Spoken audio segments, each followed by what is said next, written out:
kembali lagi di Cerita Cinta Channel. Jangan lupa like, comment, and subscribe ya. Terima kasih. Hari berlalu. Hari ini Robi tidak datang sendiri ke rumah sang tuan, namun Luna pun ikut juga untuk menemui nyonyanya. Robi dan Ibrahim menuju ruang kerja, sementara Aira dan Luna duduk di ruang tengah. Aira pun bertanya, ada perlu apa sampai Luna datang ke sini, padahal dia tidak meminta asisten pribadinya itu untuk datang. Maaf Nyonya, Pak Dedi menghubungi saya. Beliau ingin membuat janji temu dengan Anda. Jelas Luna apa adanya. Kemarin sore, Pak Dedi, ayah Sonya menghubungi dirinya, meminta kepada Luna untuk membuatkan jadwal temu antara dirinya dan Aira. Tidak saling mengenal dengan baik, Pak Dedi merasa tidak sopan jika menemui langsung ke rumah ini. Karena itulah dia menghubungi Luna dan ingin dibuatkan jadwal untuk bertemu. Apalagi kini, Pak Dedi pun tahu jika Aira baru saja melahirkan dan membutuhkan banyak waktu beristirahat. Pak Dedi, ayahnya Mbak Sonya. Iya, Nyonya. Aira terdiam sesaat. Ingat saat kemarin Pak Dedi menghubungi suaminya. Sebenarnya ada perlu apa Pak Dedi ingin menemuiku? Apa dia mengatakannya kepadamu? Tidak, Nyonya. Beliau hanya mengatakan jika ingin bertemu dengan Anda, namun tidak menyampaikan apa tujuannya. Jelas Luna.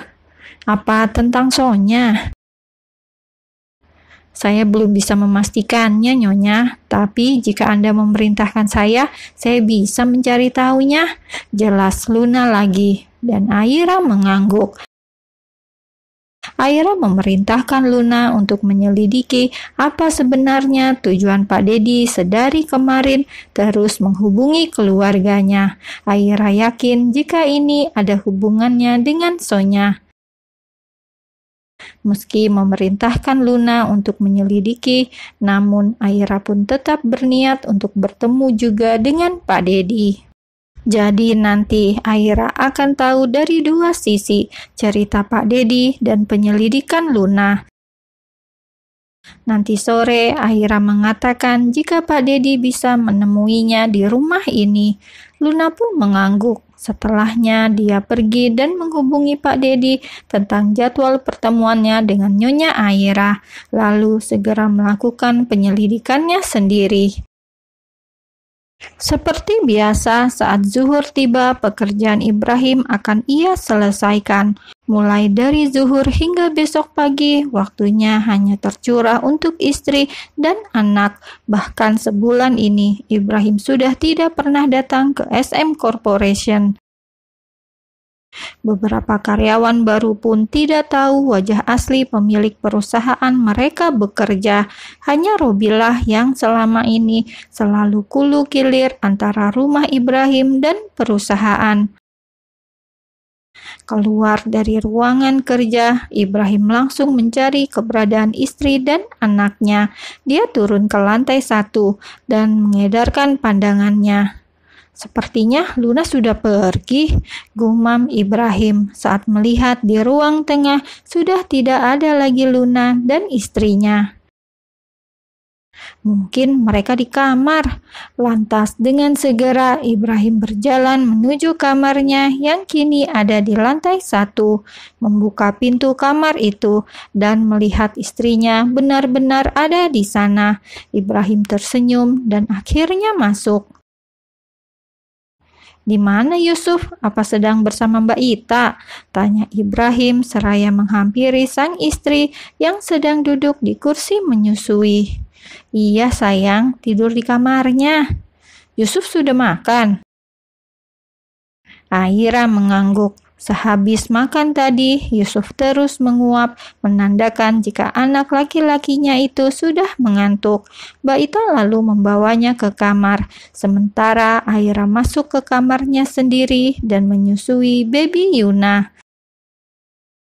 Saat itu Aira juga mengatakan kepada Ibrahim bahwa sore nanti Pak Dedi akan datang ke rumah ini untuk menemui dirinya. Itulah tujuan Luna datang ke rumah ini hari ini, untuk mengatakan tentang Pak Dedi. Dan mendengar cerita sang istri itu, Ibrahim mulai berpikir untuk mengatakan yang sebenarnya kepada Aira tentang kondisi Sonya. "Sebenarnya aku tahu apa tujuan Pak Dedi untuk menemuimu," jawab Ibrahim setelah Aira selesai bercerita. Aira diam, semakin menatap suaminya dalam, menunggu Ibrahim untuk melanjutkan ucapannya. Aira pun sebenarnya sudah mengira jika sang suami tahu alasan sebenarnya. Pak Dedi pasti sudah mengatakan kepada Ibrahim saat kemarin menelpon. Namun Aira tidak ingin bertanya lebih kepada Ibrahim perihal Sonya. Aira tahu itu masih menjadi pembahasan yang sensitif bagi suaminya itu. "Sonya sakit," ucap Ibrahim. Dia menjeda ucapannya melihat reaksi yang akan ditunjukkan oleh sang istri. Dilihatnya Aira yang biasa saja, bahkan tidak menunjukkan kecemasan yang berlebihan seperti yang selalu ia bayangkan. Ada miom di rahimnya, dan sakit itu sudah lama semenjak dia masih menjadi istriku. Aku tidak tahu kelanjutannya. Yang aku tahu dia sudah berobat dan sembuh. Tapi kemarin, kata Pak Dedi, miom itu kembali tumbuh, bahkan membesar. Aira masih belum memberikan tanggapan apapun. Jujur saja, sebenarnya dia memang iba, namun Aira tidak ingin menunjukkan secara langsung kepada sang suami. Kepeduliannya kepada Sonya, Aira takut malah akan membuat suaminya merasa tak nyaman. "Pak Dedi ingin kamu memberikan izin Sonya untuk dirawat di rumah sakit luar, bukan rumah sakit untuk tahanan." "Lalu bagaimana? Apa Mas mengizinkannya?" tanya Aira. Dia pun menyentuh lembut tangan sang suami, menggenggamnya erat, tidak ingin masalah ini sampai mempengaruhi suasana hati sang suami. "Terserahmu saja, aku sudah tidak peduli lagi dengan wanita itu. Bahkan jika Sonya mati sekalipun, Ibrahim akan menganggap itu adalah hal yang pantas untuk didapatkan." Mendengar jawaban terserah dari sang suami, Aira tahu jika suaminya masih memendam amarah kepada Sonya, dan kini Aira berada di ambang kebingungan. Baby Yuna sudah tertidur dan Aira memindahkannya ke dalam boks bayi. Dia lalu kembali menghampiri suaminya dan duduk di sebelah Ibrahim. "Mas, maafkan aku jika aku salah," ucap Aira lirih. Bukan hanya menggenggam tangan Ibrahim, Aira pun menatap suaminya dalam. Bagaimanapun terjadinya, saat ini kakek Pram sudah meninggal dan Mbak Sonya sudah menyadari semua kesalahannya. Dia juga bahkan sudah dihukum untuk kesalahannya itu. Jadi, seandainya bisa, berilah sedikit maaf untuknya. Kita juga adalah seorang pendosa, tapi dengan dosa yang berbeda. Kita juga selalu berharap untuk diberikan kesempatan kedua. Aku juga marah, tapi aku juga tidak akan tega andaikan terus melihat dia tersiksa. Tapi aku tidak akan melakukan apapun tanpa restu Mas Ibra. Akhir ucap Aira. Setelahnya dia diam menunggu tanggapan apa yang akan diberikan oleh Ibrahim. Dan kini jadi Ibrahim yang bingung. Sedikit pun dia tidak ada lagi rasa iba kepada Sonya. Namun semua yang dikatakan oleh Aira pun ada benarnya. Ibrahim membuang nafasnya kasar sebelum akhirnya dia menganggukkan kepalanya kecil. "Baiklah, ketika Pak Dedi meminta bantuanmu untuk memberikan izin kepada Sonya dirawat di rumah sakit lain, maka izinkanlah," ucap Ibrahim. Mendengar itu, Aira tersenyum, lalu menarik tubuh sang suami dan memeluknya erat, berulang kali mengelus kepala Ibrahim dengan sayang. Dia tahu suaminya kini bukanlah Ibrahim yang dulu lagi. Suaminya kini adalah Ibrahim yang baru, Ibrahim yang memiliki hati yang lembut.